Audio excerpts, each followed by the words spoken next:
I'm Brian Holst. I'm the director of the Juneau Economic Development Council, and you're going to start to see a theme here. I'm going to tell you my Alaska story, and I want you to be thinking about yours because you're going to be able to talk about yours as well.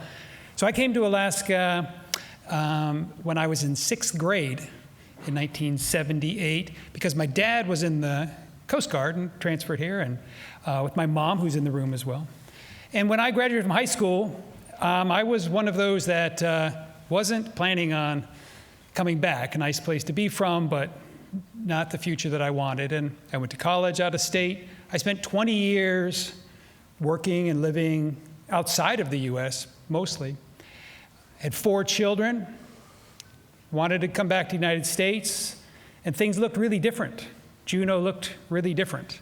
And was super pleased that I was able to find an opportunity to come back to this place, because at that stage in my life, this is the place that I wanted to be, and all 4 of my kids have now graduated from the same high school that I went to. I want to also welcome you all to the 15th Innovation Summit. Hard to imagine that we have done this for this many years. It's a huge pleasure for us to put on this event. Big thanks to all of you for coming, the great staff and team at JEDC for pulling it together, and so many collaborators that make it happen, including many sponsors. I am going to invite our 3 panelists to come on stage. You know who you are. Have your seats, and I'm going to read their bios as they come to stage. We have David Howell. David Howell holds a master's in demographics from Florida State University. Since 2011, David has worked as demographics and analytics roles for the state of Alaska and Washington State. For the last 6 years, David has been the state demographer with the Alaska Department of Labor and Workforce Development, and in this role, he compiles data to track migration, project out Alaska population by age, borough, and census area, creates annual population estimates, and acts as the liaison to the U.S. Census Bureau. We have Marty Lange. He's the executive director of the Alaska Commission on Aging. He's worked for the commission since October 2022, first as rural outreach coordinator and also as program coordinator. Marty's passion is making Alaska a better place for seniors to age in the land they love, having access to the services and resources that allow them to live out their days with their families and friends. And we also have Alexei Painter. Alexei's been the director of the Legislative Finance Division since 2020. Prior to this position, he was a fiscal agent and budget coordinator with Legislative Finance, the chief policy analyst with the Office of Management and Budget, and an economist with the Department of Revenue. He has a master's in public policy from UC Berkeley and was born and raised in Alaska. So these 3 gentlemen are tasked with providing us with critical context, which is going to help us to deal with, discuss, figure out ways forward, this paradox that we are experiencing where we have jobs in our great state, and yet for the last 13 years, we have net out-migration. Complicated, but that's it in a simple terms. So I'm gonna pass the clicker to David, and I'm gonna go off script here a little bit, David, for all of you, and just give us your 30-second Alaska story first. So I ended up in Alaska after grad school. It was kind of the end of the recession, and student loans had to be paid, so I ended up moving here. And I actually left Alaska after being here about 3 years, moved to Washington, and realized how much I liked it, and moved back, and don't plan on leaving again, so.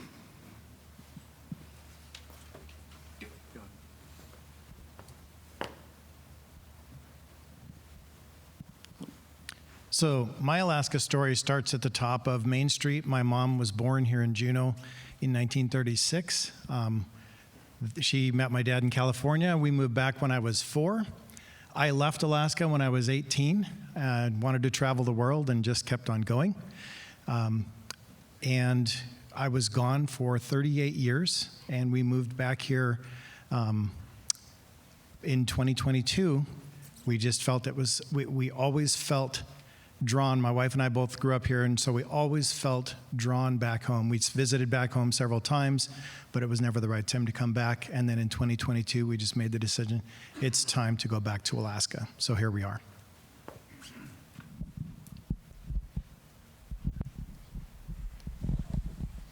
Okay. So I was born in Alaska. My dad's family has been in Alaska, I guess, for tens of thousands of years from the Alaska Native side. He grew up in Ninilchik, which is a mixed Alaska Native and kind of Russian sailor retirement village, I suppose, originally. So my great-grandmother grew up speaking Russian in the 1900s, and my mom's family moved here in the 60s, and then I'm from Alaska and have lived here other than going to school.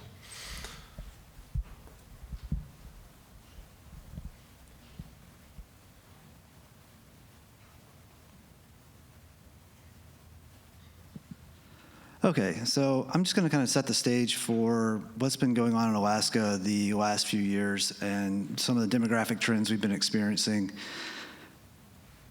So here we have Alaska's population from the end of World War II through 2025. And as you can see, we've gone from about 100,000 people up to 735,000 during that time. And as you can see, the default has been growth. Each of the blue columns represents years that we grew, and then the red columns are years in which we did not grow. We actually lost population. We've only lost population 8 times during that period, and 5 of those have actually been since 2015. There's a couple reasons for this that I'll get into rather quickly. So there's only a couple ways that population really changes. We have births, deaths, and migration. And Alaska experiences many more births than we do deaths, and so we get a lot of growth from what's referred to as natural increase, here represented by the blue columns.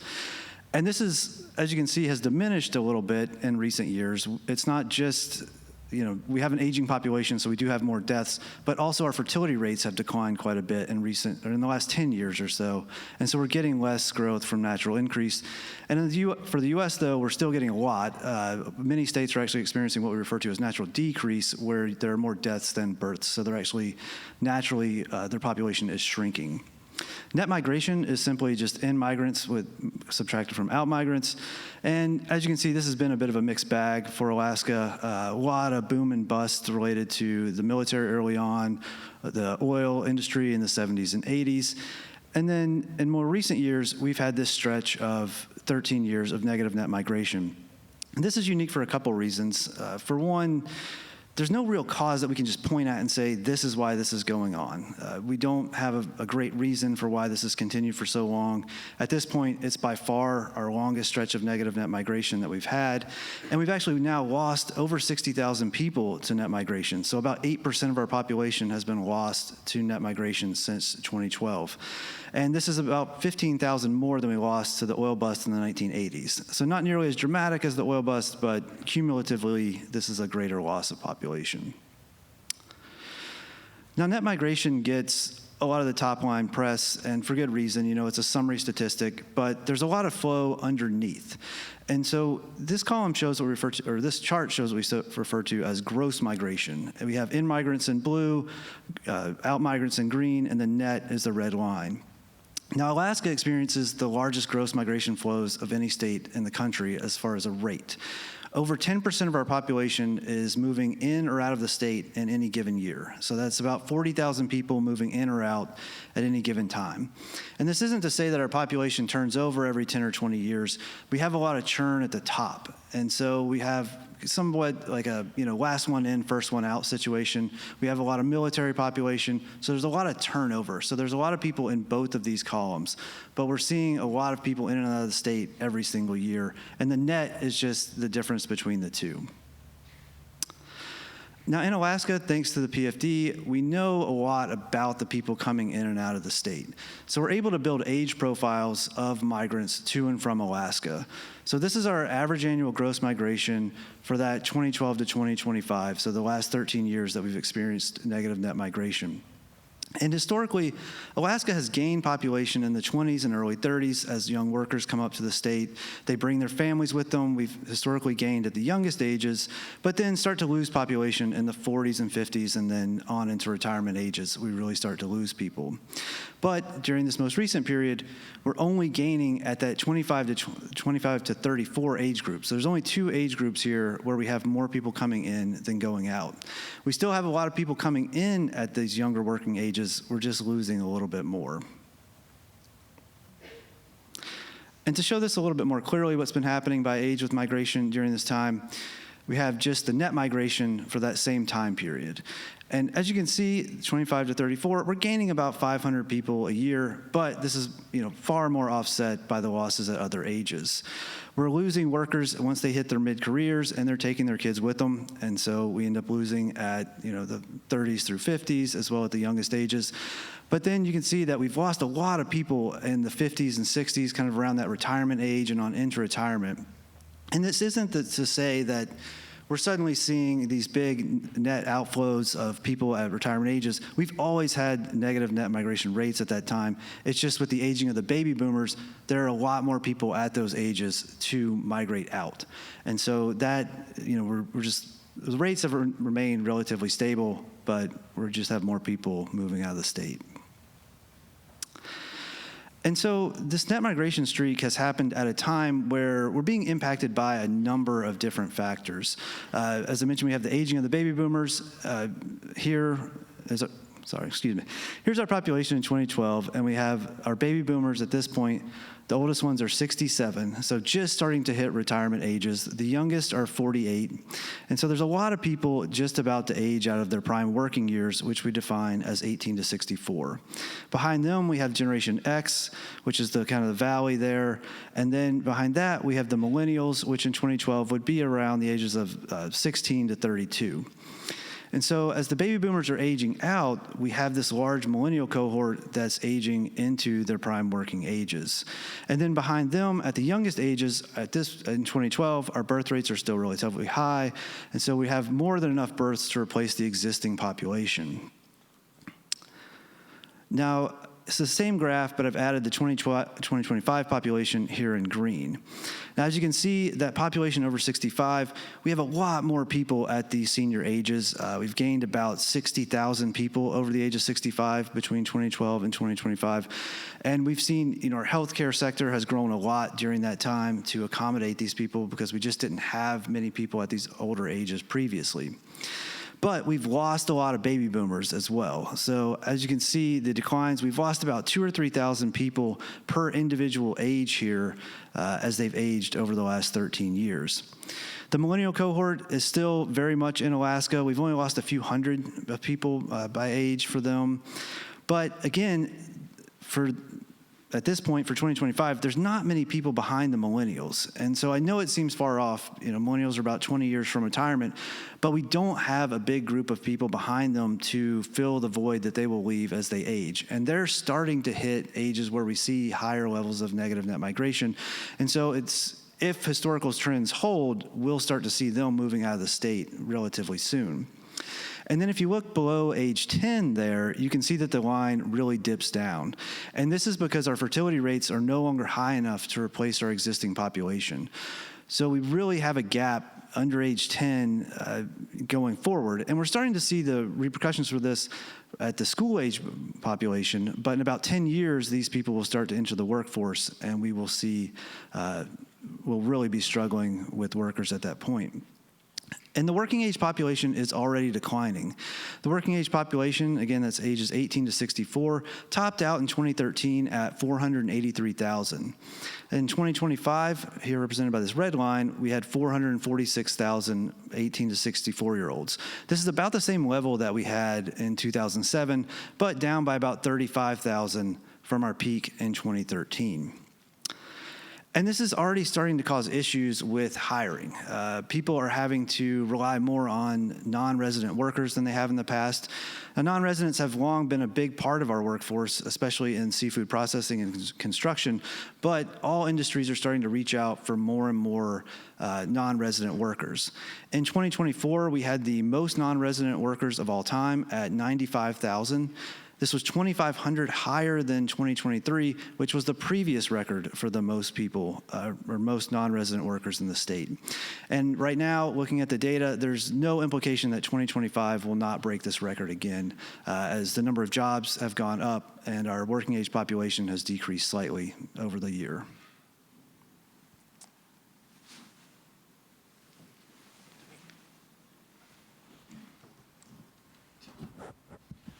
So yeah, my name is Marty Lange, and I'm the Executive Director of the Alaska Commission on Aging. That button right there. Look at that. Thank you. Our mission is to ensure the dignity and independence of all older Alaskans and to assist them to lead useful and meaningful lives through planning, advocacy, education, and interagency cooperation. Since the theme of this gathering is innovation, I'm going to share some facts about Alaska's senior population, age 60 plus, to give you some ideas of where there may be some opportunities for innovation. Alaska's seniors have a huge impact on the economy of Alaska. Do you advance the slide, or do you want me to do it? I'll do it. Okay. Yep. There we go. They have a huge impact. Last year, the Alaska Commission on Aging asked the University of Alaska's Institute of Social and Economic Research to update a 2006 report on the economic contribution of older Alaskans to the economy of Alaska, so we could see what impact seniors in Alaska 60 and older are having. So if you look at this, you can see that tourist spending and the seafood harvest combined do not match the economic contribution of Alaskans 60 and older. Their contribution to the Alaska economy is $6.7 billion, and that number will continue to grow in the future. This recurring revenue doesn't depend on Alaska jobs. Much of this, it's retirement, it's Social Security, it's investments. It's what the folks 60 and older are living off of now. And much of this wealth is going to change hands in the next 10 to 20 years. And the question is that wealth going to stay in Alaska?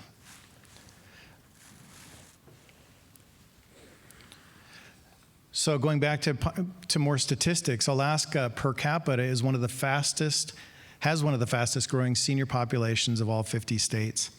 And that growth won't reach its peak until sometime after 2050. But even more significant to me is the growth that we're going to experience in the 80 years and older population. So let me add just a note here. I saw Lisa Sauter come in just a minute ago.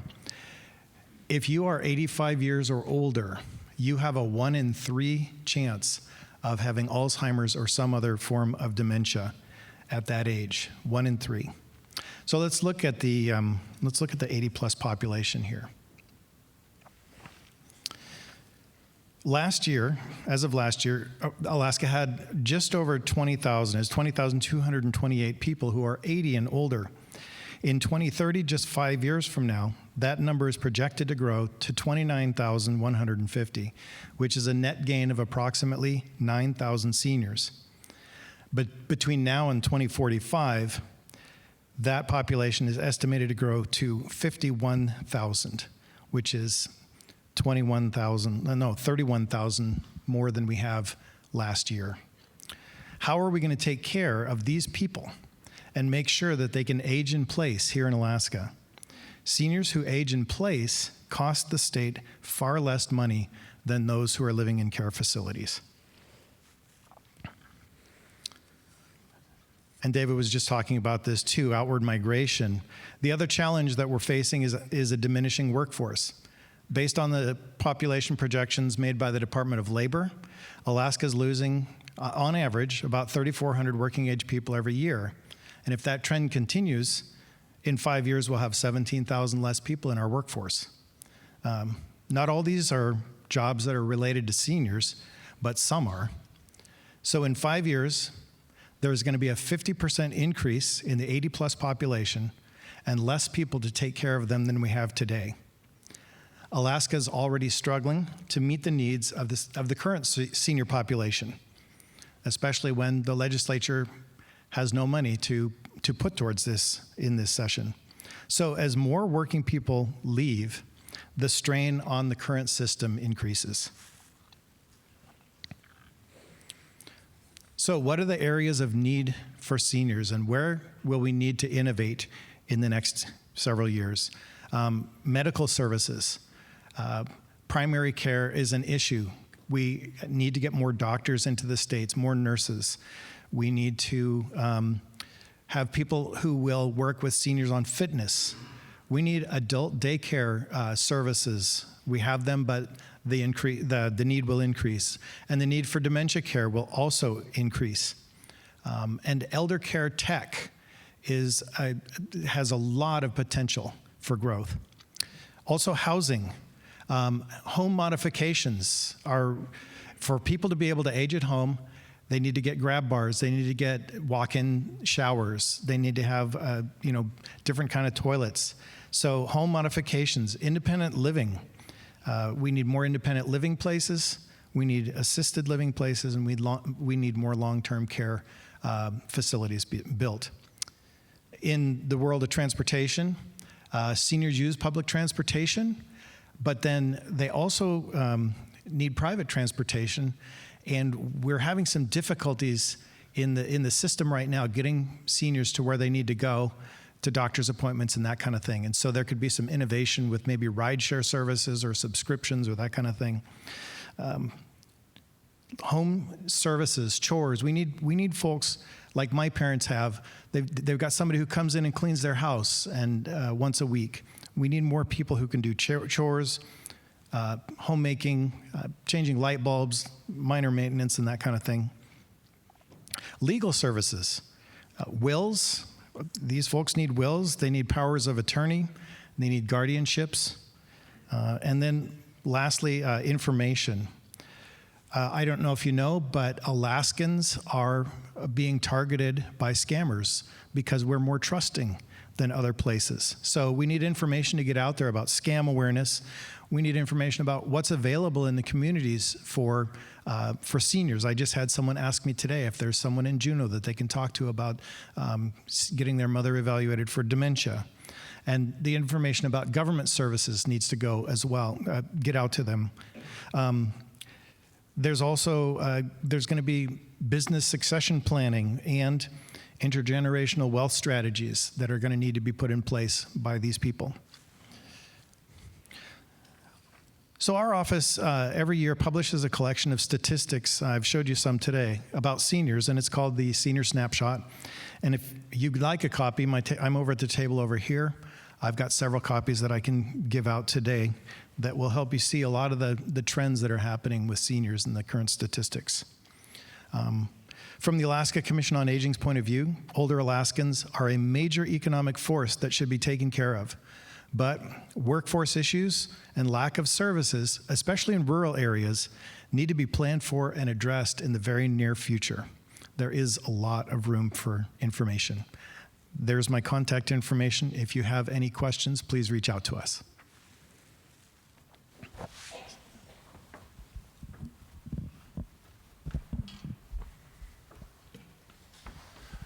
All right, so again, my name is Alexei Painter. I'm the director of the Legislative Finance Division.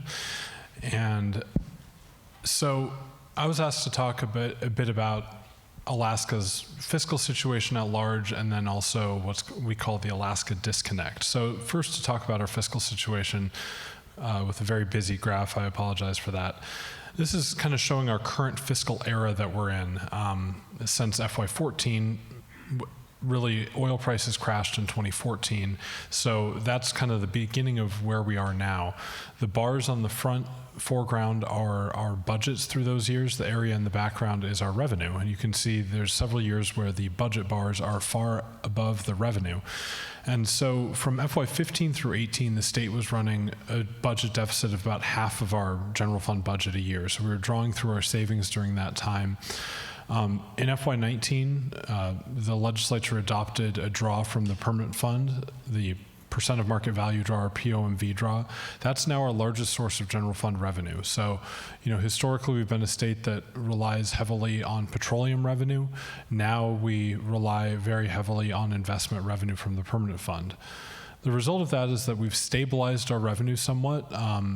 over the last 6 years now, we've roughly balanced the budget each year. I think on average we have a little bit of a draw, but most years the legislature has balanced the budget when they adjourn, and then sometimes oil prices go down or there's more supplementals, and so we end up with a deficit. But generally we're relatively balanced. But the way they've done that is sort of through an ad hoc fiscal plan. You know, I sometimes call it the muddle through fiscal plan. Every year we look and see how much revenue do we have, how much of a capital budget can we afford, and how much of a PFD can we afford. We haven't followed the statutory dividend formula in over a decade now. And we still have not, government services were cut substantially in those first few years of the crisis, and still at this point, we're just above that peak year of FY15 in nominal terms, but in inflation-adjusted terms, the budget is actually 16.6% smaller than it was a decade ago in FY15.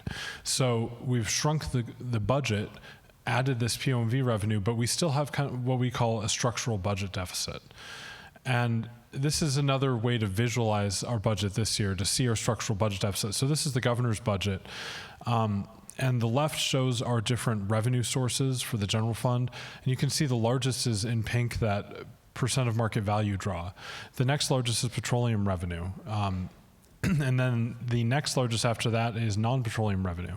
So that's the corporate income taxes, the taxes on, you know, cigarettes and alcohol and marijuana and fisheries, mining, all of those things are that non-petroleum revenue. The next largest, or the next item there, is the draw from our savings. So the governor's proposing to draw about half of our constitutional budget reserve. The legislature will likely not do that. Most likely we'll balance the budget again. And a lot of that will be cutting the permanent fund dividends. The governor is proposing a full statutory dividend of about $2.4 billion. Last year, the $1,000 dividend that I think most people in here are Alaskans, so most of you received, cost about $685 million for comparison. So that's been the big swing piece in our budget, is the dividend.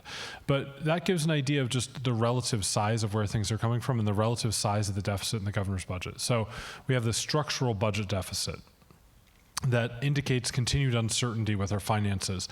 When we're doing this muddle through fiscal plan, that means every year the legislature has to figure out how to get out of town. How are we going to balance the budget this year, given where oil prices are this year?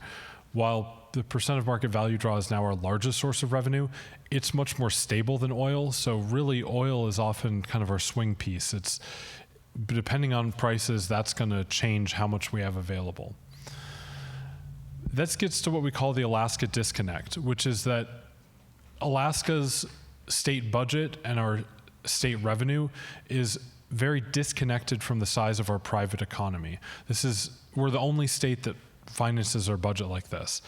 Every other state has some sort of broad-based tax, and so every year inflation hits the budget, but their sales tax or income tax revenue, or both if they have both, would increase roughly with inflation as well. So you get some more revenue and some more expenses, and they can balance.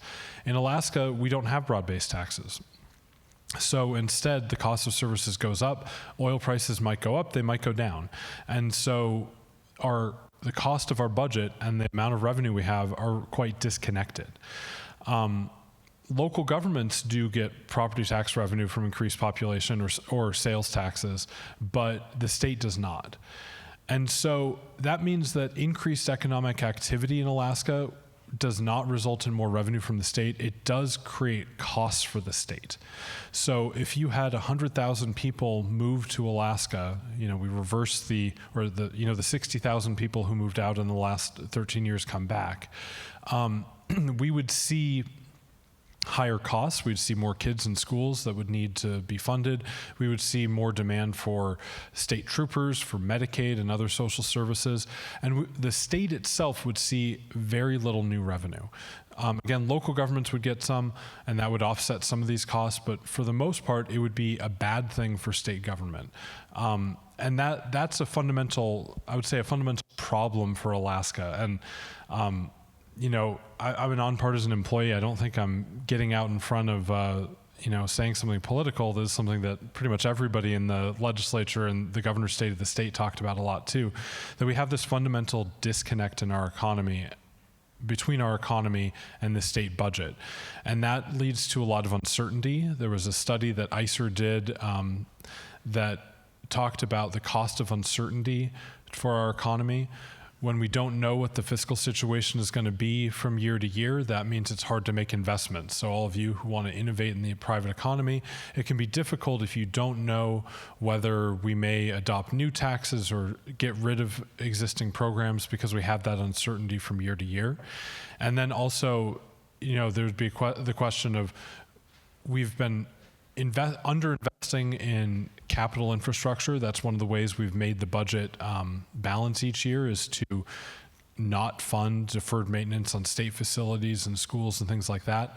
That does have an economic cost over time as those facilities age and need to be replaced. That goes from things like the pioneer homes that the state runs for our elderly people. Some of them are in badly need of replacement. We don't have the budget to do that right now under our current fiscal situation. So again, I don't want to be a downer though, because if you compare us to every other state has a broad-based tax. We don't.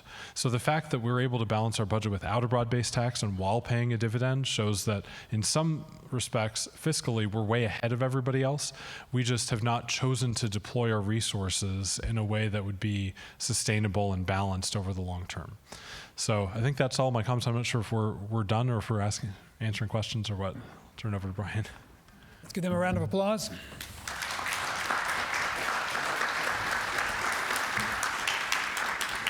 And no, you're not done. So now we have some mics here in the room, and this session is we're seeking clarity and understanding of the current fiscal and population reality here in our state. So if you have a question, we'd love for you to get close to a mic or wave your hand, and we'll have somebody run a mic to you. And while people are warming up with their questions, I have a question or two. Right? So if you could wave, and this could be to anyone, but if you could wave a magic wand and solve one thing that would turn this around, assuming, I think most of us, that this isn't the ideal situation of outmigration and fiscal challenges, what would it be if you have one choice? Two choices. Well, it's hard for me to answer that as a nonpartisan employee who doesn't advocate for any policy. I would just say generally, what I can say in my non-policy advocacy is that fiscal certainty, whatever policy mix is decided, something that kind of ends this uncertainty muddling through, I think would have a positive effect on the economy and on our ability to just pick a path and go down it. I think that would improve the situation quite a bit just by adding that, taking away that fog of uncertainty that we have. Thank you. David, maybe I'll just point a question at you, and that was sort of intended for you, Alexei, but you, thank you. You talk about the non-residents, highest rates of non-resident workers. I think you made it clear that some of those jobs are some of our best paying jobs in the state. Is there something, what is it about us in Alaska? Are lots of states experiencing highest rates of non-resident workers? And is this unique to Alaska? And do you have any, can you give us an explanation as what you see might be the cause of that? Well, Alaska is uniquely positioned to track non-resident workers because of the permanent fund dividend, so it's hard to compare to other states per se. But a lot of the workers that we're bringing in are, as you mentioned, like more specialized workers, so like oil and gas industry, specialized construction, that sort of thing. So like a lot of the work going on the North Slope right now with these fields being developed, we do have a lot of non-residents coming in because they're bringing specialized skills that we don't have in the state. And somewhat with that industry and mining in general in the state, with that 2 weeks on, 2 weeks off schedule, I think it enables non-resident workers to more easily work here in the state. I see we have a question. Do we have from the audience? Yes, my name is Leslie Thompson, and knowing that our population, senior population, 60 and older, has increased on average 4% every year, And unfortunately, services have not kept up with that increase. So we've got a situation where you've got the increasing population and senior services funding is flat. I'm wondering if anybody, and knowing the economic boom that seniors give to this state, if anybody has looked at per capita how much the senior population has lost in services percentage-wise. I know there's long lists of needs for seniors, and it's really concerning because a lot of times the funding is flat or a very small increase. And I just don't know if there's been a study or if anybody has any idea what that trend has been. Thanks, Leslie. So one of the things that I can speak to on that is Alaskans are unique in that we care for our own. And one of the things that happens or is currently happening in that regard, the federal funding for the Older Americans Act, which pays for services like Meals on Wheels, transportation, housing, services for seniors, that's even though it's increased, it hasn't even kept up with inflation. And then with the oil revenue and the state budget struggling so much, what's happening is the local communities, they're doing bake sales, they're doing fundraisers, they're doing spaghetti feeds. The local communities are drumming up their own funds and matching the funds that are coming in, or even, I know in Fairbanks, for every federal dollar that they're getting and every state dollar they're getting, they're adding $3 more of their own to the pot to pay for senior services. And so that's how we're plugging the gap. How long can that continue? I guess until everyone runs out of money. Thank you. John. Hi, I'm John Cooper. I'm one of a handful of certified aging in place specialists in Alaska. And I wonder what you see as the role of technology as we're moving forward for our aging population. I guess that's directed at me because the other two guys aren't looking like they're ready to pick up their mics. There are some things being innovated. The telehealth care is growing tremendously, and especially in the rural and remote areas where we're having very difficult time, recruiting doctors. To pay a doctor to go out and live in a remote community is almost unfeasible with the amount that you have to pay them. And so telehealth is being relied on more and more to be able to take care of those people. With the advent of AI and facial recognition, emotion recognition, and all of this, and with the Rural Health Transformation Project that's coming, I think in the next 5 to 10 years, we're going to see more innovations in having a kiosk where the screen shows an avatar. The people sitting down in front of it don't know that it's an avatar, but they can have a conversation, and with the kiosk, they don't have to go in 15-minute increments to get the patients through. They can spend more time.